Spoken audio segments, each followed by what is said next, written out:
চলুন আজকে ঘুরে আসি লোকাল কোনো একটা রেস্টুরেন্ট থেকে। খুব পিৎজা খেতে ইচ্ছা করছিল, কার সামনেই বুঝতে পারবেন।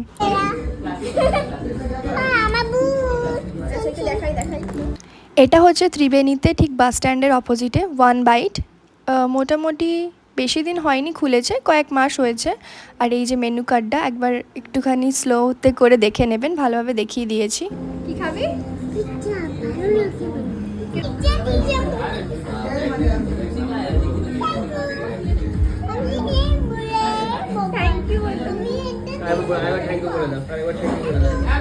দেখলেন ওর এক্সাইটমেন্টটা? যারা সার্ভ করে গেছে তাদেরকে থ্যাংক ইউ বলছে। আর এই যে পিৎজাটা ওভারলোডেড ছিল, চিজ দারুণ খেতে ছিল। আমার তো দারুণ লেগেছে, অবশ্যই একবার এসে ট্রাই করবেন। আমাদের বেশ ভালো লেগেছে, রিজনেবল প্রাইসের মধ্যে এত দারুণ। কেমন লাগলো তোর পিৎজাটা? কি রে?